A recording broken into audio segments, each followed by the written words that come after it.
Le sujet est sur toutes les lèvres, encore plus depuis la pandémie de Covid-19. Il est l'objet des articles, des chroniques, des études scientifiques et même des subventions gouvernementales. Je veux parler des problèmes de santé mentale. Comment garder un bon équilibre psychologique dans un monde en déséquilibre? Aujourd'hui, dans Il est écrit, je reçois Danielle Starenky, chercheuse, auteure, conférencière internationale, pour parler de ce que la nature peut faire pour sauver notre santé mentale.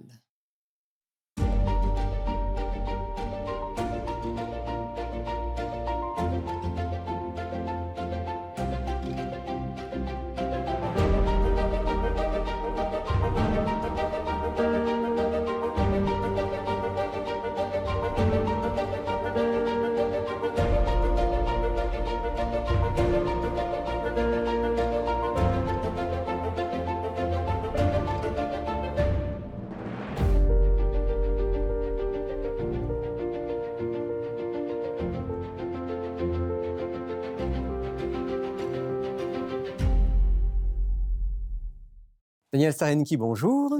Bonjour. Merci d'être revenu nous voir pour aujourd'hui nous parler, enfin ensemble essayer de mieux comprendre comment est-ce qu'on peut vivre avec une bonne santé mentale, ce qui n'est pas évident en ce moment. Le sujet de la santé mentale est présent partout. Oui. On s'inquiète pour la santé mentale de nos citoyens et en particulier de nos jeunes. Quand on parle de santé mentale, Danielle Starenky, on parle de quoi exactement? Parce que c'est un terme tellement générique qu'on ne sait plus exactement de quoi on parle. Ça dépend où on va chercher sa définition. J'en ai une, c'est pas celle du DSM-5, manuel statistique et diagnostic des troubles mentaux. Mais j'en ai une très simple qui dit, en fait, la santé mentale, c'est éprouver la joie de recevoir et avoir la gentillesse de donner. Donc c'est une définition très, très relationnelle que vous avez de Absolument. la santé mentale. Parce qu'on ne peut pas être sain d'esprit tout seul. La santé mentale, c'est ce qu'on est en relation avec les autres. Et toute relation humaine tourne autour de deux pôles, donner et recevoir. Et oui, quand les temps sont difficiles, comme ceux qu'on vit maintenant, avec les contraintes, les interdits, les impossibilités, les anxiétés que ça cause, beaucoup de gens se replient sur eux-mêmes et ils perdent cette joie de recevoir et cette envie de donner. C'est chacun pour soi, on se replie sur soi-même. Et c'est là que commencent, à mon avis, les troubles mentaux. Parce qu'en ce moment, effectivement, comme vous le dites, c'est pas évident de pouvoir être en relation. On peut l'être à travers toutes sortes de moyens, en particulier technologiques, mais ce contact direct est parfois plus difficile. Oui. Comment est-ce qu'on peut, dans les situations présentes, donner à nos auditeurs quelques pistes pour malgré tout cultiver un état d'esprit positif, avoir un bon équilibre mental? Eh bien, je veux dire, c'est sûr qu'on a à faire face à un environnement difficile parce que où trouver la joie et la gentillesse dans notre société, surtout dans les contraintes de la COVID. C'est très difficile, on rencontre beaucoup plus l'égoïsme, la colère, la haine, l'insatisfaction et tout ça. Donc, il y a des pistes qui sont finalement à portée de la main et on pourrait en parler de deux. Une s'intitule la médecine forestière et la deuxième, c'est la gentillesse florale.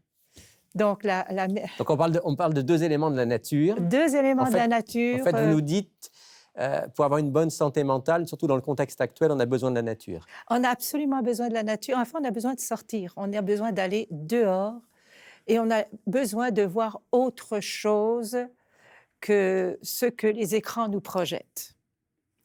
Et oui, la médecine forestière est une nouvelle médecine qui est au centre, en fait, de 3 disciplines médicales, la médecine préventive, la médecine naturelle et la médecine environnementale. Et les études de ces 3 médecines-là ont montré que la marche en forêt, ce qu'on appelle le bain de forêt, a des effets absolument phénoménaux physiques, mesurables, mais aussi évidemment psychologiques. Est-ce qu'on peut donner quelques exemples concrets? Alors, Ben, physiquement, on a mesuré qu'une simple marche en forêt va diminuer les taux de cortisol. Cortisol, c'est l'hormone du stress qui est mesurable dans le sang ou dans la salive, de 12,5% très rapidement. On a découvert aussi qu'une marche en forêt va augmenter le nombre des cellules tueuses naturelles humaines et des cellules anticancéreuses de 50%, imaginez-vous. ce qui est énorme. Ah, ben Énorme. quand même. Ça veut dire que, par exemple, si on est malade, même si on a un cancer, il serait tout à fait profitable Ben, d'aller en indispensable. forêt. Pourquoi en forêt? Pourquoi pas Ben, en dans- forêt, parce que les arbres émettent des phytoncides. Ce sont des éléments volatiles antimicrobiens qui ont un effet très puissant par la respiration sur le corps. Donc, oui, le bain de forêt, la promenade en forêt. Et on a aussi découvert, et c'est là qu'on fait le lien avec la santé mentale, que regarder un arbre, un grand arbre, on lève la tête et on dit « Ah, as-tu vu cet arbre-là? » Puis on voit ce feuillage sur ce ciel bleu avec les oiseaux dedans. Ça élève les scores d'émerveillement. le score d'émerveillement? Oui, ah! C'est une émotion très puissante de santé mentale parce que quand on est émerveillé, on n'est pas anxieux et on est sorti de soi-même. Je dis, on est en train de admirer quelque chose d'autre que soi-même. Et ces scores d'émerveillement, justement, créent le désir de connexion humaine. On a fait une étude, par exemple, alors on observe un grand arbre et après, on amène le même groupe dans une ville, puis on lui fait regarder un grand gratte-ciel pendant 1 minute. Ça donne pas le même résultat. Pas de score d'émerveillement avec le gratte-ciel. Pourtant, ah, c'est humain, c'est quel architecte, quelle architecture, quel ci, quel ça. Pas du tout. Mais voir un grand arbre, ça fait du bien. Et ces scores d'émerveillement, justement, faisons le lien, je veux dire, quel est le contraire de l'émerveillement? C'est d'être blasé. Hein? Bof, bof. Il n'y a plus rien finalement qui Plus rien qui fait suscite vibrer, notre admiration. plus rien qui fait sourire, plus rien qui fait battre le cœur. C'est bah, bah, bah, bah, bah. Et ça, on est dans une société où cette attitude-là, d'être blasé, c'est d'être mort. Donc la nature, en quelque sorte, et la forêt en particulier, ce que vous nous dites, c'est que non seulement elle a des effets physiologiques de plus en plus reconnus, Absolument. mais qu'en plus de cela, ça nous amène au niveau mental à éveiller en nous quelque chose dont nous avons besoin pour vivre. Absolument, absolument. Sur le plan physique, juste pour un petit retour en arrière, on a aussi découvert que ça faisait baisser énormément la tension. Donc, les hypertensifs en forêt ont une pression qui s'abaisse. Donc, oui, et puis en fait, la forêt va retenir l'attention quand on est en forêt, mais c'est une attention sans anxiété. Quand on étudie, par exemple, pour un examen, on fait attention, mais il faut faire attention parce que, bon, il y a des résultats qui s'en suivent. Mais dans la nature, on regarde, puis on fait attention, on porte attention, mais sans anxiété, sans obligation. Il y a un côté apaisant, en quelque sorte. Voilà. Je pense qu'on a tous pu ressentir ça. On va faire une promenade en forêt et on sent Oui. ce côté apaisant. Le stress baisse, vous le disiez tout à l'heure, ça fait baisser les niveaux de cortisol. Oui. Donc, tout ça, ça a été mesuré, en fait. Et puis, justement, on dit aussi que ça régule les émotions, puis que ça va chasser la peur, la colère, l'angoisse, l'anxiété. Et c'est sûr que dans un appartement, devant un écran, ces émotions-là ne se calment pas. Généralement, on y met, comment dirais-je, on y met l'allumette, hein. Ça s'enflamme. Mais en forêt, tout d'un coup, ces sentiments s'apaisent. Mais en fait, par un biais physique, c'est que aller en forêt anime le système parasympathique qui contrecarre le système sympathique. Le système sympathique, nerveux, donc. le système nerveux, c'est le système des émotions plutôt négatives, alors que le système parasympathique produit des émotions qu'on dit positives. Donc, oui, c'est quelque chose de phénoménal, en fait. Ça veut dire, Daniel, que si on voulait donner un conseil pratique à nos auditeurs aujourd'hui, peut-être certains se sentent anxieux, la situation qu'on vit est un peu anxiogène. C'est sûr, c'est sûr. Certains se sentent un peu déprimés. On pourrait leur dire, allez régulièrement marcher en forêt. Oui. Est-ce que si on n'a pas la forêt à côté de chez nous, est-ce qu'un grand parc avec des arbres, ce serait déjà... Ah, juste un arbre qu'on regarde et on s'émerveille devant. Mais ce contact avec la nature est fondamental. On ne peut pas vivre en dehors de cette végétation et des effets qu'elle a sur nous. Et surtout quand on prend conscience du bien que ça va nous faire, ben, ça fait encore plus de bien.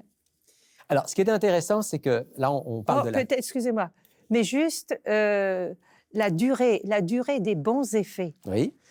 On a découvert que l'augmentation des cellules tueuses humaines, cellules tueuses naturelles humaines, dure 7 jours après le bain en forêt. Donc, si je vais me promener en forêt, j'aurai un effet positif pendant 7 jours sur ce plan-là. Donc, ce n'est pas fortuit, je veux dire. Ça dure dans le temps, l'effet reste. Donc, oui, il faut aller se promener, sortir. Et d'ailleurs, mon mari était architecte et puis chaque fois qu'il faisait une maquette, parce qu'il dessinait à l'ancienne mode, évidemment, pas avec le CAD, mais il allait toujours chercher des espèces de verdure, de feuillage pour les piquer sur ses maquettes. Et puis il disait, Daniel, ce qui rend beau un bâtiment, c'est les arbres qu'on met devant. Et imaginez cette ville sans un arbre. Oui, une ville toute de béton serait horrible. C'est affreux, voyez-vous. Donc, on est en train de mesurer l'effet de la végétation, finalement, même un coefficient de beauté qui, finalement, nous fait apprécier peut-être le gratte-ciel. Mais il faut qu'il y ait des fleurs aux fenêtres, puis des arbres devant. Alors, vous avez parlé de beauté. Oui. Et là, on va prendre encore le temps de parler un petit peu d'un autre élément de la nature. Ah. Celui-là, il n'y a même pas forcément besoin d'aller en forêt pour le trouver. Non. Ce sont les fleurs. Et aujourd'hui, on a voulu qu'il y ait des fleurs sur le plateau, parce que là aussi, il y a des études scientifiques qui montrent l'effet des fleurs sur la santé mentale. On appelle ça la gentillesse florale. Et c'est en rapport avec cette notion que des grands écrivains en ont parlé, comme Dostoïevski, Solzhenitsyn. La beauté sauvera le monde. La beauté, je veux dire, c'est justement en lien avec cette capacité de s'émerveiller devant ce qui est. Et oui, on a fait des études, parce qu'aujourd'hui on fait des études, et on a décidé d'apporter un bouquet de roses sur un bureau de PDG, enfin, d'hommes au travail. Et on leur a demandé de regarder ce bouquet 4 minutes. Donc, ils devaient se concentrer sur le bouquet. C'est ça, au lieu de regarder l'ordinateur, regarder le bouquet pendant 4 minutes. Et ils ont ils ont trouvé que justement, ce bouquet, je vais vous lire ça plus clairement, je veux dire que ça a baissé ce qu'on appelle le technostress, parce que maintenant, il y a un nouveau stress, le technostress. Donc, cette artificialisation du rythme de la vie était apaisée, et le fait de voir ce bouquet suscitait en eux un changement d'activité du système autonome, donc comme en forêt, mais aussi des sentiments de connectivité, de bonne humeur, de désir de parler, de dire L'ambiance bonjour. était meilleure au bureau? L'ambiance automatiquement. Et je sais que j'ai dit ça à ma fille qui a une grosse boîte. Et puis, elle dit, oh maman, ben, elle dit, écoute, c'est tellement dur d'embaucher des gens aujourd'hui, puis de satisfaire les clients, enfin les employés. Ben, j'ai dit, mets un bouquet sur chaque bureau. Je ne sais pas si elle va le faire, mais je pense que oui. Mais justement, ça améliorait, les gens se mettaient à se parler, à prendre le temps de se regarder. Et ça, c'est justement la beauté qui suscite ben, des sentiments humains. Et ils ont fait aussi une étude, par exemple, dans un ascenseur. Il y a là des hommes, des femmes, évidemment pressés, ils pensent à tout sauf à se dire bonjour. Et on leur offre une fleur. Et l'offre de cette fleur amène les gens tout d'un coup à se parler dans l'ascenseur, à se demander où est-ce qu'ils vont, qu'est-ce qu'ils vont faire, et à se dire au revoir, bonne journée. Donc, automatiquement, l'atmosphère est changée. Donc, il y a à la fois le côté, on va dire, nature de la fleur, c'est beau, on parlait d'émerveillement. Oui. Et puis, il y a aussi le côté social et relationnel que ça crée. Mais c'est ça le but, parce que la santé mentale, c'est de bonnes relations humaines basées sur la joie De donner et de de recevoir. recevoir et la gentillesse de donner. Et quand on offre des fleurs, ben, en fait, c'est ce qu'on fait. On donne des fleurs, c'est de la gentillesse. Et quelqu'un qui le reçoit, ben, s'il a un petit peu de cœur, il va dire « merci ». Donc, on a créé une relation humaine de santé mentale. Voyez-vous? Donc, c'est quelque chose de vraiment très intéressant. Ils ont fait aussi une étude sur des personnes affectées de fibromyalgie. Et on les a encouragés à prendre un cours de fleuristerie. Fleuristerie. Fleuristerie. Et au bout du cours, enfin la période de cours, on a évalué le taux de douleur, parce que la fibromyalgie, c'est très douloureux. Et tous les participants disaient que la douleur avait énormément baissé. Et les problèmes que la douleur engendre, qui sont des problèmes finalement, on pourrait dire, de troubles mentaux, quand on a mal, on n'est pas très gentil, ni très souriant, ni très porté à aller vers les autres. Mais cela aussi avait baissé énormément. Donc, juste le fait de manipuler des fleurs, de les sentir, de les voir, de s'extasier. As-tu vu cette couleur, cette odeur? Parce que les fleurs, c'est infiniment varié. Ben, c'est capable d'abaisser des douleurs intenses, plus que n'importe quelle psychothérapie ou n'importe quel Médicament. antidouleur. Alors ça, un bouquet, ça coûte quand même moins cher. Et on peut même parfois trouver des fleurs gratuitement si on va se promener un petit peu dans la campagne. Oui, puis aussi, on a fait des expériences en milieu hospitalier. On se dit, pourquoi est-ce qu'on offre des fleurs à des malades? Ben, parce qu'il a été prouvé qu'un malade qui a des fleurs dans sa chambre guérit beaucoup plus vite, se remet beaucoup plus vite, emploie beaucoup moins de médicaments. Ça a un effet physiologique réel. Et on dit aussi que quand une infirmière rentre dans une chambre où il y a un beau gros bouquet, ben ça fait un sujet de conversation, tout le monde sourit, qui vous a offert ça? Ça crée des relations. Donc on revient à ce qu'on disait tout à l'heure, il y a à la fois le côté nature et émerveillement et le côté relationnel. C'est ça, c'est ça.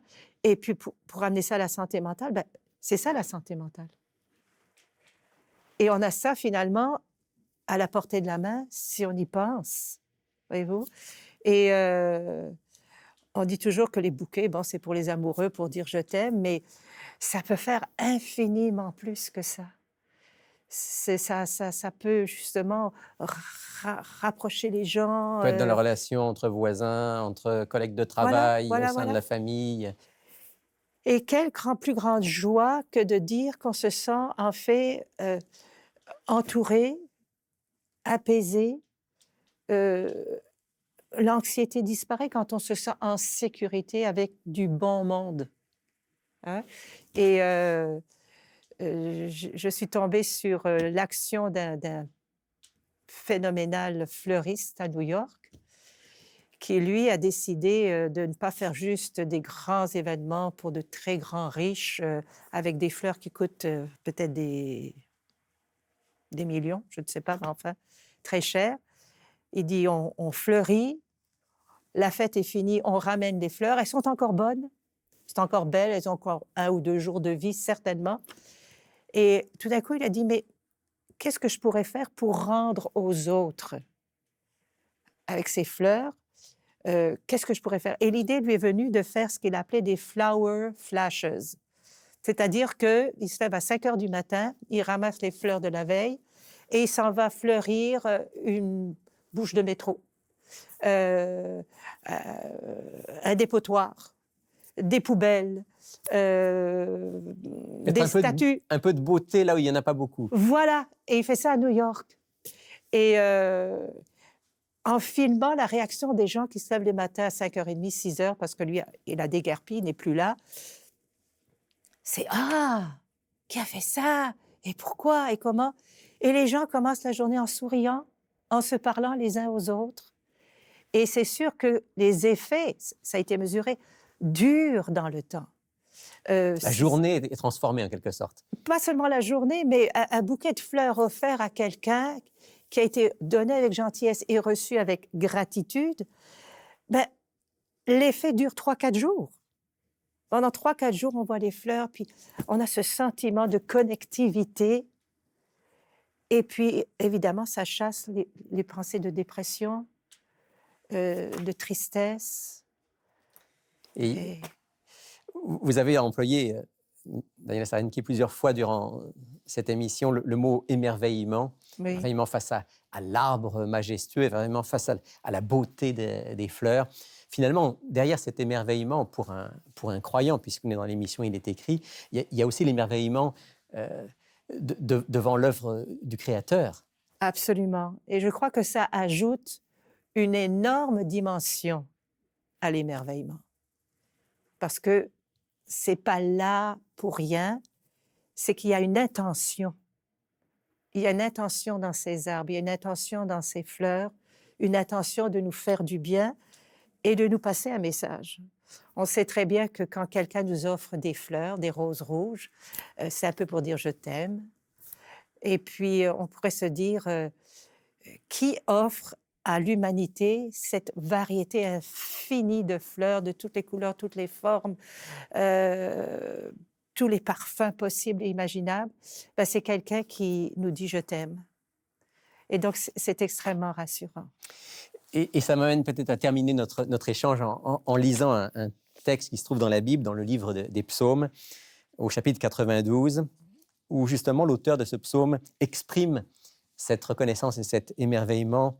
Et il dit ceci: « Tu me réjouis par tes œuvres, ô Éternel, et je chante avec allégresse l'ouvrage de tes mains. Que tes œuvres sont grandes, ô Éternel, et tes pensées profondes. » Excellent texte, très fort à propos. Fort à propos. La réjouissance, l'allégresse, ce sont des facteurs de joie et donc de santé mentale. C'est indéniable. Donc, sortons. Sortons. Allons dans la nature. Offrons des fleurs. Offrons des fleurs. Et, cultivons des fleurs. Et soyons émerveillés par les œuvres du Créateur. Oui, absolument. Merci beaucoup. Merci, Daniel. Merci.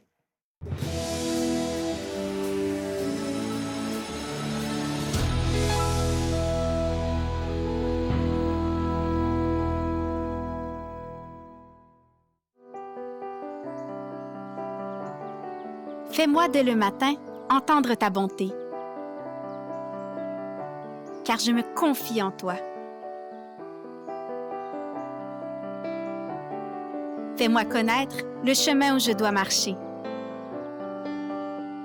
car j'élève à toi mon âme. Psaume, chapitre 143, verset 8. Bonjour France, Bonjour Rémi. bienvenue dans notre studio fleuri aujourd'hui. Oui, c'est beau et ça sent bon. Alors, on va présenter notre offre de la semaine. Oui, Et absolument. C'est un ouvrage de notre invité du jour. Oui, Madame Danielle Starenki, c'est le titre La santé totale. J'aime bien le sous-titre qui dit Le mieux vivre essentiel pour ceux qui recherchent bonheur, vitalité et longévité. En fait, les grandes lignes de ce beau livre, on le sait, la nature nous aide pour le bonheur et elle nous parle des 8 lois de la santé. En fait, c'est gratuit, c'est la nature qui nous l'offre. On parle de repos, on parle de l'air, on parle de la Soleil. nutrition, le soleil, l'exercice, etc. Donc, Danielle Starenki nous explique bien les 8 lois de la santé. Alors, c'est un beau livre qui vaut la peine de se procurer. 25 $, on additionne les frais de poste. Donc, c'est un beau complément à l'émission d'aujourd'hui. Pour une santé totale. Total, absolument. Merci France de nous proposer ce livre qui certainement va intéresser plusieurs de nos auditeurs. Oui. Et puis, on avait des remerciements à faire aujourd'hui.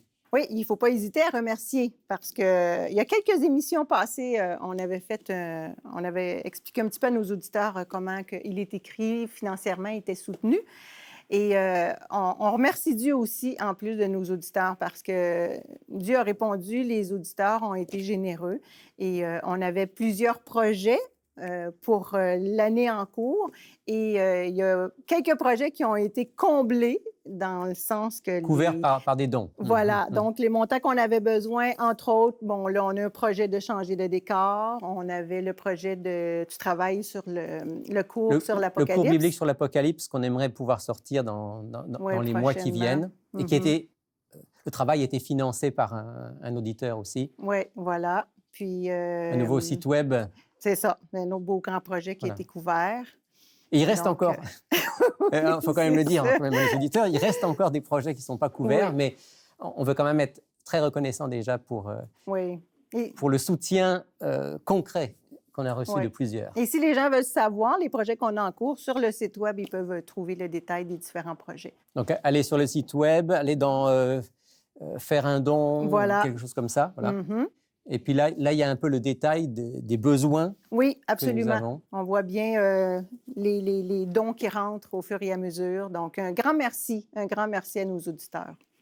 Voilà, vraiment. Il fallait le dire. Oui, on y tient. Merci de l'avoir rappelé, France. Ça fait plaisir.